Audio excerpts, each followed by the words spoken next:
ವಿಶೇಷ ಪ್ರತಿ ವರ್ಷನೂ ಅವರು ಹುಟ್ಟಿದ ದಿನ ನಾವು ಪೂಜೆ ಮಾಡಿ ಆಮೇಲೆ ಅವರ ಸ್ಮಾರಕಕ್ಕೆ ಹೋಗಿ ಅಲ್ಲೂ ಪೂಜೆ ಮಾಡಿ ಅಲ್ಲಿ ಅಭಿಮಾನಿಗಳು ಬರ್ತಾರೆ. ಅವ್ರಿಗೊಂದಷ್ಟು ಸ್ವೀಟು, ತಿಂಡಿ, ಉಪಹಾರ ಎಲ್ಲ ಹಂಚಿ ಆಮೇಲೆ ಇಲ್ಲಿಗೆ ಬಂದು ಇಲ್ಲಿ ಸಮಾಧಿ ಹತ್ರ ಪೂಜೆ ಮಾಡೋದು, ಅಭಿಮಾನಿಗಳನ್ನ ಭೇಟಿಯಾಗೋದು, ಈ ರೀತಿ ಈ ಒಂದು 7-8 ವರ್ಷಗಳಿಂದ ಮಾಡ್ಕೊಂಡು ಬರ್ತಾ ಇದ್ವಿ. ಅಂಬರೀಷ್ ಅವರ ಹುಟ್ಟುಹಬ್ಬ ಅಂದರೆ ಅದು ಅಭಿಮಾನಿಗಳಿಗೆ ಹಬ್ಬ ಮುಖ್ಯವಾಗಿ ನಮಗಿಂತ.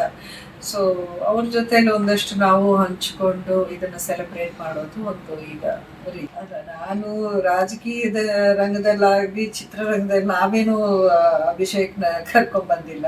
ಅವನಿಗೆ ಯಾವ ರೀತಿ ಇಂಟ್ರೆಸ್ಟ್ ಇದೆಯೋ ಅವನೇ ಮಾಡ್ಕೊಂಡು ಹೋಗ್ತಾನೆ. ನಾನು ಯಾವುದಕ್ಕೂ ಅವನಿತ ಒಂದು ರಂಗಕ್ಕೆ ಬರಬೇಡ ಅಂತ ಹೇಳಲ್ಲ.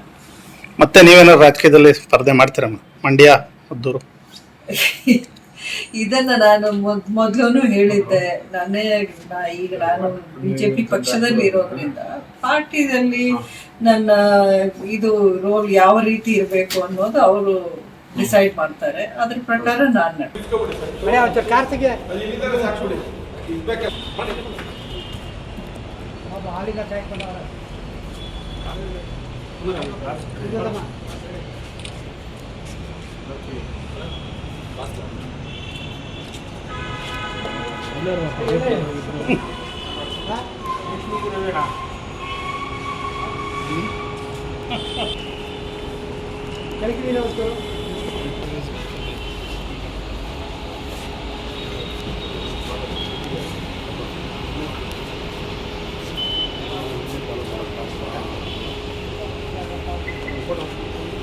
ವಿಶೇಷ ಪ್ರತಿ ವರ್ಷನೂ ಅವರು ಹುಟ್ಟಿದ ದಿನ ನಾವು ಪೂಜೆ ಮಾಡಿ ಆಮೇಲೆ ಅವರ ಸ್ಮಾರಕಕ್ಕೆ ಹೋಗಿ ಅಲ್ಲೂ ಪೂಜೆ ಮಾಡಿ ಅಲ್ಲಿ ಅಭಿಮಾನಿಗಳು ಬರ್ತಾರೆ.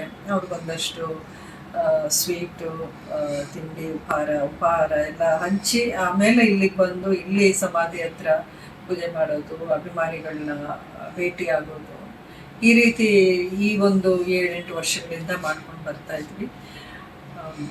ಅಂಬರೀಷ್ ಅವರ ಹುಟ್ಟುಹಬ್ಬ ಅಂದರೆ ಅದು ಅಭಿಮಾನಿಗಳಿಗೆ ಹಬ್ಬ ಮುಖ್ಯವಾಗಿ ನಮಗಿಂತ.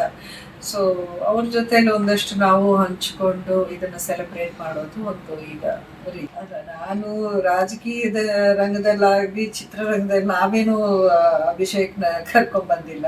ಅವನಿಗೆ ಯಾವ ರೀತಿ ಇಂಟ್ರೆಸ್ಟ್ ಇದೆಯೋ ಅವನೇ ಮಾಡ್ಕೊಂಡು ಹೋಗ್ತಾನೆ. ನಾನು ಯಾವುದಕ್ಕೂ ಅವನಿತ ಒಂದು ರಂಗಕ್ಕೆ ಬರಬೇಡ ಅಂತ ಹೇಳಲ್ಲ. ಮತ್ತೆ ನೀವೇನಾದ್ರು ರಾಜಕೀಯದಲ್ಲಿ ಸ್ಪರ್ಧೆ ಮಾಡ್ತೀರಮ್ಮ? ಮಂಡ್ಯ, ಮದ್ದೂರು ಇದನ್ನ ನಾನು ಮೊದಲು ಹೇಳಿದ್ದೆ. ಈಗ ನಾನು ಬಿಜೆಪಿ ಪಕ್ಷದಲ್ಲಿ ಇರೋದ್ರಿಂದ ಪಾರ್ಟಿದಲ್ಲಿ ನನ್ನ ಇದು ರೋಲ್ ಯಾವ ರೀತಿ ಇರಬೇಕು ಅನ್ನೋದು ಅವರು ಡಿಸೈಡ್ ಮಾಡ್ತಾರೆ. ಅದ್ರ ಪ್ರಕಾರ ನಾನು ಕೆಲಸ